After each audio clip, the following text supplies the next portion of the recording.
Hi there, Malcolm here with my 298th Booktube video, and today I'll be bringing you a review for Time for the Stars by Robert Heinlein, or Heinlein, depending on how you want to pronounce it. I listened to this on Audible.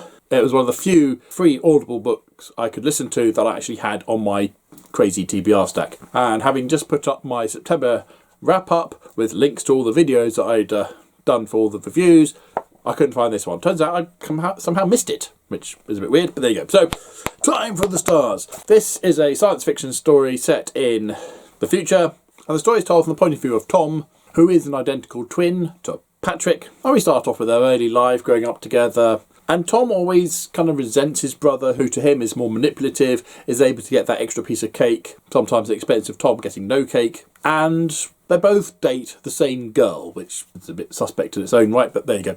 But the government call them into this program where they're tested for telepathic abilities. They pass, and so they're enrolled on the space program.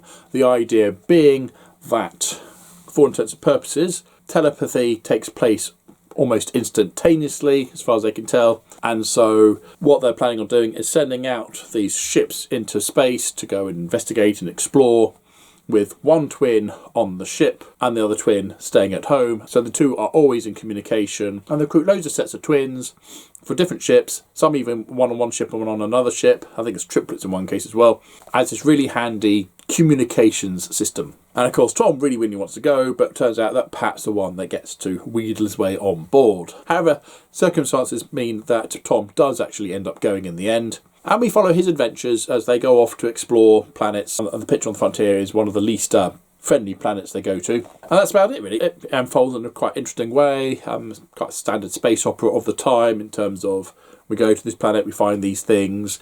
And there's also things like onboard experiences. Nothing particularly nasty, but there's certainly some difficult characters that need ironing out a bit. Some relationships that come and go. But it also deals with the concept of relativity, in that for Tom, time goes past at a pretty normal speed, but as they approach near the speed of light, their relative time actually slows, meaning that life on Earth goes past faster, and Tom ends up having to change his psychic link to his niece.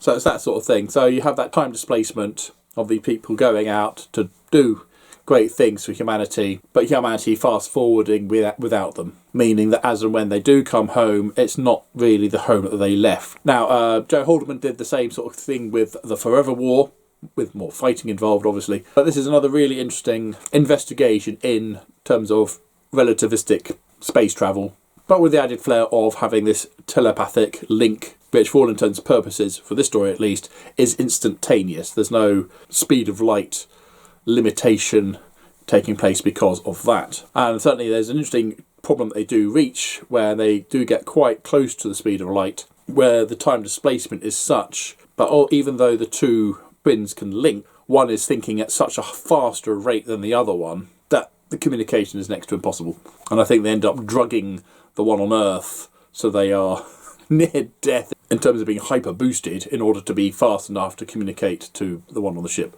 Written in 1956, this certainly has some problematic dated aspect, particularly about women. Robert Heinlein wasn't great writing women, and certainly a lot of his ideas have dated really badly. But apart from that, I really enjoyed this book. I really enjoyed the story, the way it unfolded. Like I say, having been familiar with the Forever War, it did hit some beats that I was familiar with, but it was nice seeing it told from a different point of view with this telepathy flavour to it. The Audible, I can't remember who read it to me, but it was very serviceable. I enjoyed listening to it. I think it's still free at the moment if you want to give it a go. It's not that long either. It's less than 10 hours long, so it's quite a quick listen to. Worth buying. So, have you read Time for the Stars? Or what's your go-to time displacement story or favourite Robert Heinlein? For me, it's going to be Forever War, obviously, and I'll say The Puppet Masters as my best Heinlein. So there you go. I hope you enjoyed that. Comments down below, please. Thoughts, feelings, whatever. But as usual, if you have nothing I should say, then please keep it to yourself. Thank you. Don't forget to like, subscribe, and other YouTube things if you want. And until next time, see you later.